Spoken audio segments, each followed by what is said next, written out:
É impossível alguém assistir esse vídeo completo e continuar sendo um apoiador do Lula. Escuta com atenção tudo que eu vou falar aqui, é a única coisa que eu te peço. Antes de chegar onde eu quero chegar, eu vou de forma rápida relembrar o caso Celso Daniel e fazer algumas rápidas pontuações. Celso Daniel, ex-prefeito de Santo André, em São Paulo, do PT, foi assassinado no início de 2002, depois de ter saído para jantar com um amigo chamado Sombra, e na saída do restaurante para casa, foi abordado por um grupo de criminosos que atiraram contra o carro dele, mas estava em um carro altamente blindado. E mesmo assim, de forma misteriosa, o carro parou, abriram as portas e levaram Celso Daniel. Deixaram Sombra lá sem nenhuma marca de ferimento.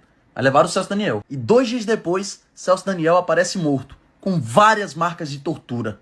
E agora que o negócio fica bizarro. O criminoso apontado como líder da quadrilha que sequestrou Celso Daniel foi o Dionísio Aquino Severo, resgatado por um helicóptero em um presídio de Guarulhos 2 dias antes do sequestro. Coisa de cinema. Ele participou do sequestro e 3 meses depois foi preso.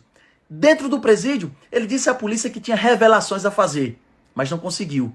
Dentro do presídio, foi assassinado com 60 facadas por um grupo de criminosos. Quando o Aquino Severo fugiu da cadeia, ele precisou de ajuda para se esconder. O Sérgio Orelha o ajudou nisso. Em novembro do mesmo ano, Sérgio Orelha foi assassinado. De dentro da cadeia, o Aquino Severo mantinha contato frequente com um policial civil chamado Otávio Messier. Inclusive, chegou a conversar com ele às vésperas do sequestro de Celso Daniel. Um ano depois, Otávio Messier foi encontrado morto, assassinado, dentro do seu próprio apartamento.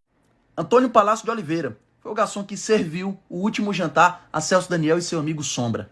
Bem, também foi assassinado. Paulo Henrique Brito foi a única testemunha que viu o que aconteceu com o garçom que eu acabei de falar. 20 dias depois, ele foi assassinado exatamente no mesmo local. Irã Moraes, um agente funerário que foi o primeiro a chegar no local e reconhecer o corpo de Celso Daniel, foi assassinado a tiros em novembro de 2004. E Carlos Delmonte Printes, nada mais nada menos do que o médico legista que foi na contramão de todas as investigações e comprovou que houve sim fortes sinais de tortura.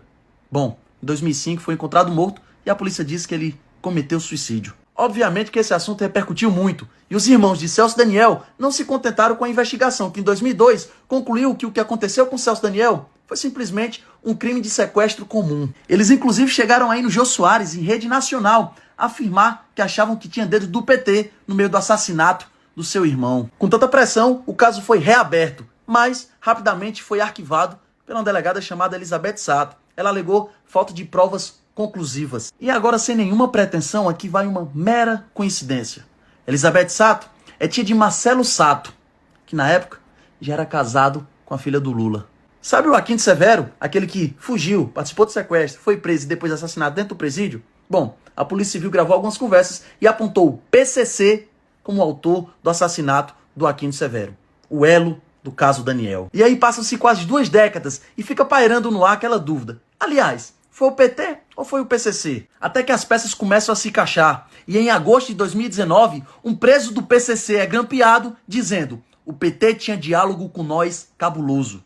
É isso mesmo, diálogo do PT com o PCC. E em junho desse ano, o João Muniz, que já fez algumas declarações de bens do Lula e que atualmente é o contador do Lulinha, filho do Lula, e que ainda divide sala com ele, é suspeito de lavar 16 milhões em loteria com o PCC. Além disso, recentemente foi encontrado na sala do Senival Moura, um vereador do PT, alguns cheques comprovando a ligação dele com o PCC. Mas até então eram apenas supostas ligações entre o PT e o PCC. Até que agora, o cara que já foi o braço direito do Lula, Marcos Valério, confirma à Polícia Federal relações entre o governo Lula, PT e o PCC. E ele vai além, ó.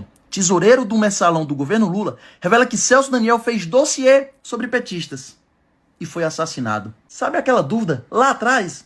Foi PT ou foi o PCC? Bom, agora está comprovado que PT e PCC andam lado a lado. E diante de tantos fatos, ligando o PT ao PCC, eu não poderia deixar de fazer esse parêntese. Foi capa da Cruzoé em 2018, a sombra do PCC.